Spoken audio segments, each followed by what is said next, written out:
everyone. This is criminal profiler Pat Brown, and this is Dear Profiler Pat, where you send me your questions, ask for some advice, and I give some, and I always hope it helps, and I always hope it helps everyone else who comes to view the video as well.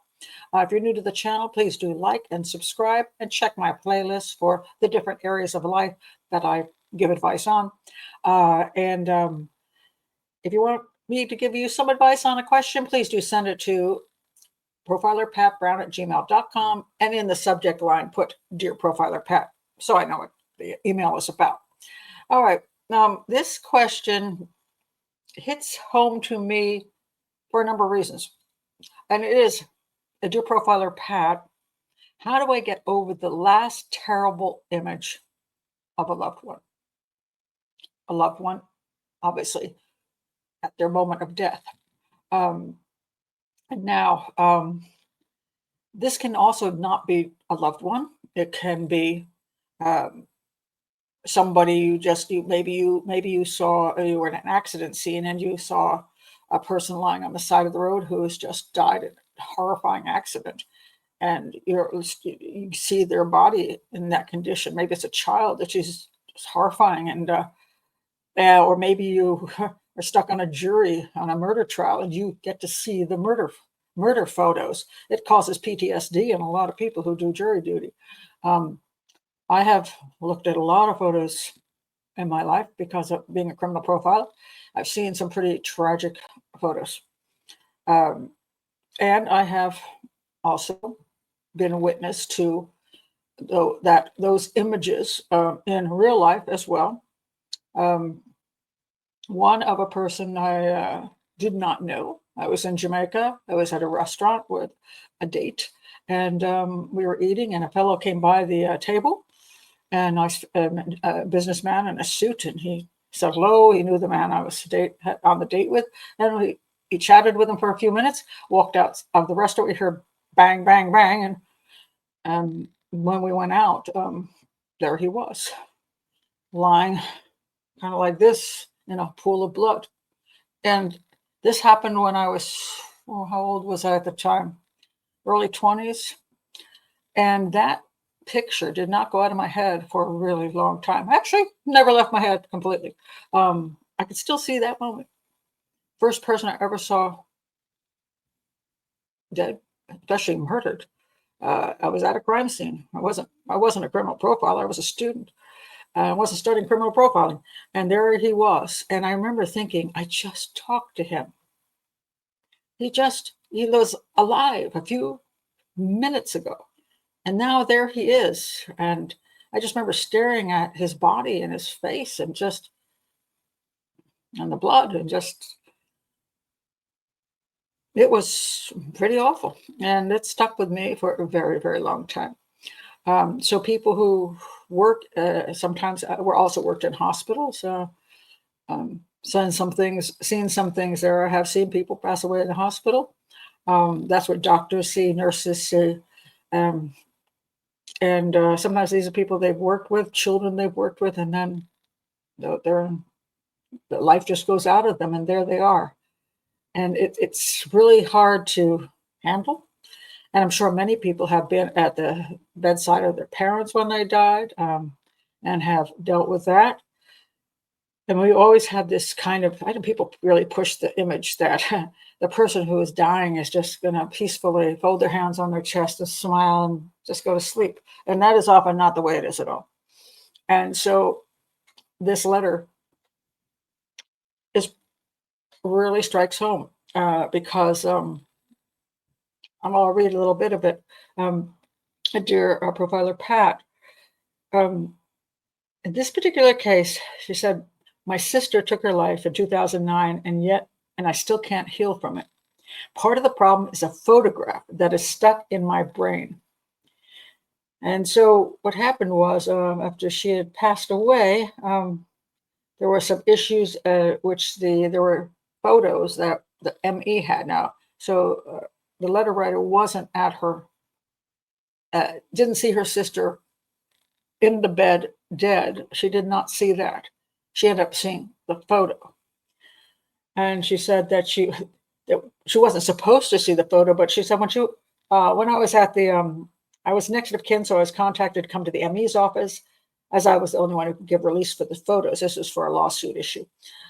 First question I asked was, will there be pictures of her deceased? I was told no.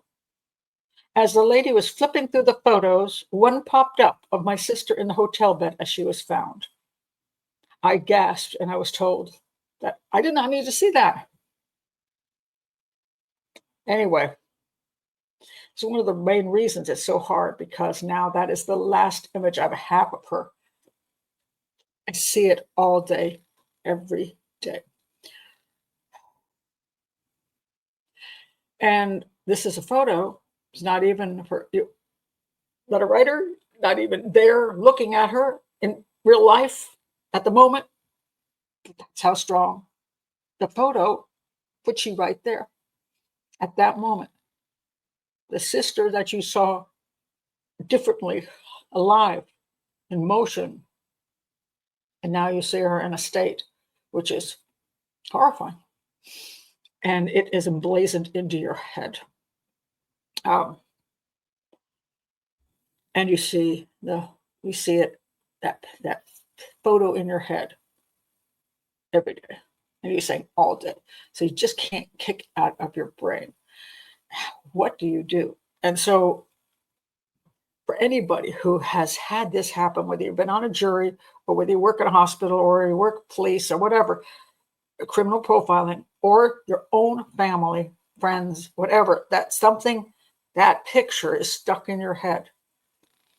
It can be very difficult to get that last terrible image out of your head. It can be.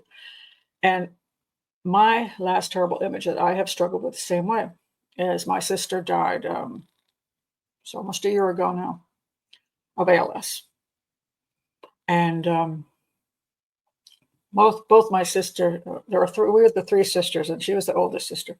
So when she was in hospice, we had been down to see her, my sister and my other sister and I had been down to see her a number of times. And although she was thin and had difficulties moving and talking and things like that because of ALS, which is a horrific disease, she was declining. We were able to still had life in her, and she could still sort of smile, and we would look out the window and look at the birds together, and we would talk about things, or and her dog would come and sit on her lap, and she was still her. She was still alive. And then we were called down. Her daughter called us and said she's not going to make it much longer. And we booked a plane, both of us. We just flew down immediately. And we were there for I can't remember now. It felt like, I think it was maybe 48 hours, 72 hours. It felt like a long time, but we were bedside as she was dying. And she couldn't speak at that point. And so mostly she was just looking at us. And we didn't even know how aware she was that we were even there, but we were there to hold her hand, to be there with her daughter and her husband. And it's one of those horrible things where you're sort of sitting there waiting for her to take her last breath, which I'm thinking is not, I'm thinking in the future, I don't know if I want my kids sitting there waiting for me to breathe my last. So you could see that she had slow breathing. And then the sister went to the kitchen to get something to drink. And in that moment, our sister took her last breath. And my sister came back from the kitchen. She said, "Oh my God, she passed." She's, no. And she was like, "I missed that moment to be with her at the last minute. I just wish I'd been there."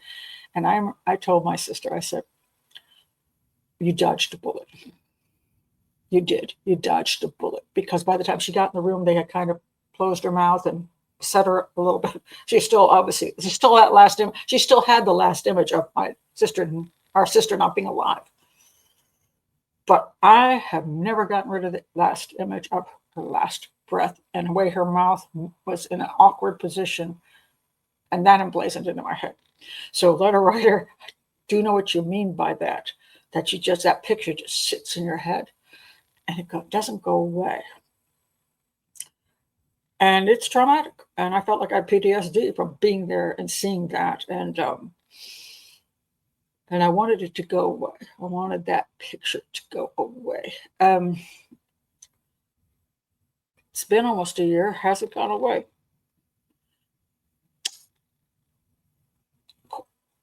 80%. And I say that because it's a little vaguer than it was. It's like the picture is a little blurrier now. I can't quite. I mean, before it was like so there. All I could see was that exact frame, and now it's kind of a little blurry and a little bit more distant. So over time, yes, it does help. Time does help in that sense. But what else can you do to remove from your head that last image?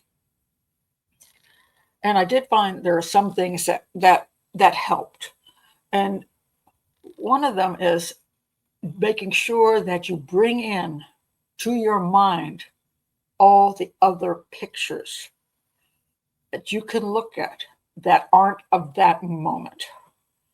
So the good pictures, the pretty pictures. So a picture of them smiling, a picture when they're a kid, the picture when you're two together hugging, all the other pictures. If you need to, just at night before you go to bed, go through an album or, on your phone or whatever we do these days, flip through and look at those pictures and remember some of the good things those moments.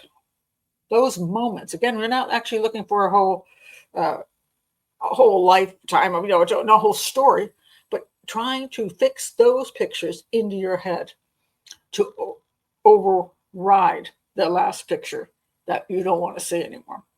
And that's what I've done with my sisters. That last terrible image of my sister is I told myself that last image doesn't define her, and it isn't really the way I want to remember. Because we all have our moments in our life and in our dying that aren't exactly the prettiest things ever. Right? I mean, even aging isn't the prettiest thing ever. I looked a whole lot better years ago in my life. I mean, if people want to look at me, oh my God, you look so pretty. Yeah, that's because I was 19 years old, And then I have cute kid pictures and all these youthful pictures and pictures without wrinkles and pictures out, whatever. There are many prettier pictures of me. I'm not saying that, don't write all kinds of stuff. Oh, Pat, you're still beautiful. Okay, stop with all that. But I'm trying to make a point that we all have different parts of our lives where we physically look better than others. And it's even during any point of our life. We could have a picture of us when we were sick or a picture when we were unhappy. If we focus on those, we're going to say, oh, God, you look, this just makes me sad to look at this picture of you. Because this is when you, I don't know, this is when you were, you lost your job or you got divorced or, something happened to you and it's not a good thing. So here you are all looking all sad. So I look at that picture and it hurts me to look at that picture. Don't look at that picture. So if I want to look back at my life, I want to look back at the best pictures I can of my life. Play things that make me happy. I want to look at those same pictures. I'm divorced. 25 years now. 20 years divorced, 25 years married, but 20 years divorced. And one of the things I've done to feel better about the fact that, the divorce was traumatic for me and it made me very angry. And it was very painful. And so there was times when I was angry with my ex and the sight of his face made me want to punch him, But what I have done since then, over time, was take out all the wonderful pictures that I have of him and us together. And I have been putting those into my head so that I say, oh, I remember this fun time we had. Oh, look at us with the baby. Oh, and so I have good memories being instilled into my head and good pictures being instilled into my head. So I did the same thing with my sister. I've been looking at pictures of her, happier pictures, pictures where she was who she was in life. I'm looking at all those pictures And another kind of an odd thing, which is just kind of funny, is that I'm a pretty good dreamer. And so my sister has appeared in my dreams, as have my parents, by the way. And my parents always look 50 years old. They don't look the 90 they were when they died. And so I get to see my dad and mother in motion again as 50-year-olds. And they look so, they're the essence of them. And so my sister popped up a couple times in my dreams now, and she looked just fine. She was breathing normally, and she looked like her old self. And that was actually really, really nice. It was really nice to see her that way. And those kind of things have helped me erase that last bad image that's in my head. I'm going to say we all get to a point in life where we probably, if we're ill and we're struggling with cancer. I've seen some people like on TikTok, and they're in fourth stage cancer and very, very late. Obviously their treatments have failed as opposed to having worked. Some people for first stage still, they get their treatments and they carry on and they survive. But there's some people who do not, and some of the TikTok shows has these people who are very late stage, and you look at them and they're so emaciated, and then I go back and I scroll back to see what they look like, and you're like, oh my God, that's what they look like before they got this cancer, and it's kind of shocking to see the difference. So what would they want to be remembered at that point? What would they prefer to be? Have people have memories of them? I'm pretty sure they'd like people to remember them when they were vibrant, not when they were struggling, because they're the same person inside. I'm the same person inside that I was when I was 19, smarter and happier, I think, than I was when I was 19.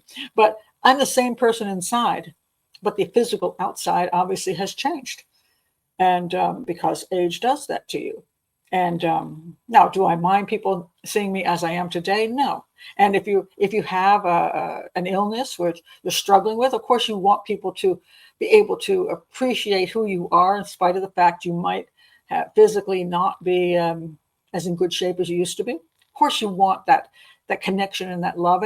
And when my sister was in the late part of ALS, I still saw her as my sister. I know she wished she could be the way she was before ALS struck. But she was a ballroom dancer, and she was so gorgeous when she was on the floor with all these gorgeous ballroom gowns and dancing across the floor. Um, she would probably wish she were that way. I wish I were 40 again. but but we're still, as long as we're still here and we still have love and we still have people around, well then that's great. That's great. And we always hope we're going to live a long time because we want to stay around our families as long as we can, see our grandkids grow up and all that kind of stuff. So, yeah, do I hope I live till 95? Well, I hope I do, as long as I'm not in pain and agony. And I will probably look 20. I will look 20 years older then. And I will look back at the 70 and think, gosh, I wish I looked that good. you know, but people will see, they'll see me in that stage. And so we see people in all of their stages, from cute little baby all the way through life till old age, if they make it that far, and unto death. And the tricky part is not over focusing on that one moment in time as if that represents them. It doesn't represent them. It doesn't. It's a moment in time. They are a whole person, and there are all those other moments in time. Focus on all the other ones and put together an album. Put together put a photo up on the bureau. For a while there, I had given my sister. I had given my sister, before she passed away, I come down to visit her, and I had brought her this card, and it opens up, and it had it had these paper flowers that came out, and a hummingbird that was in. It was really cool, and the hummingbird's hanging over, and she loved that. And when I came to visit her, she says she showed me it was next to her bed and how much she loved that little hummingbird, because she loved the flowers. And she had hummingbirds outside her window, but she loved this one sitting next to her bed.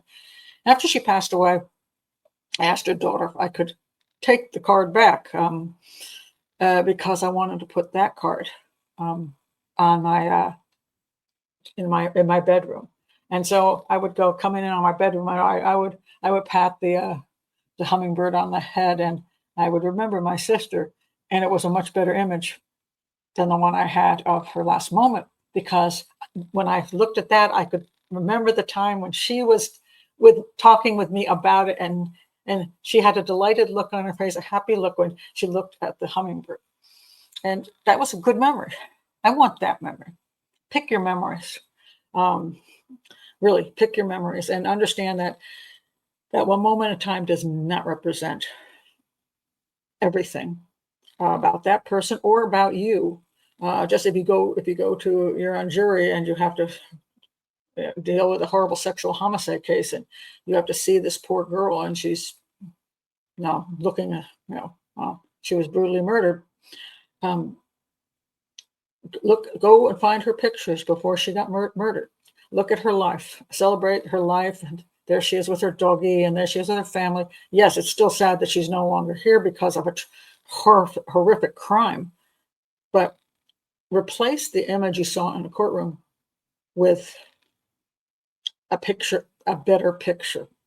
And you have to work at it sometimes. So to the letter writer, yeah, you saw pictures or that picture you really did not want to see. And no question about that is going to bother you.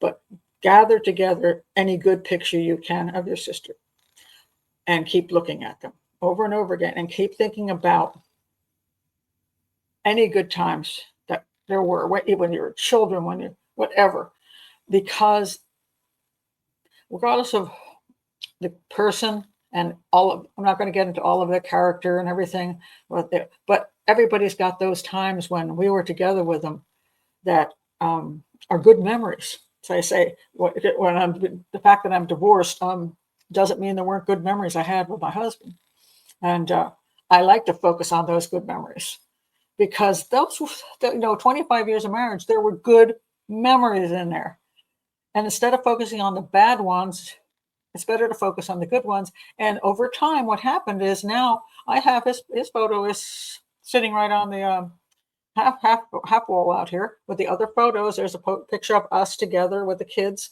and I've shown his photo on my shows and stuff.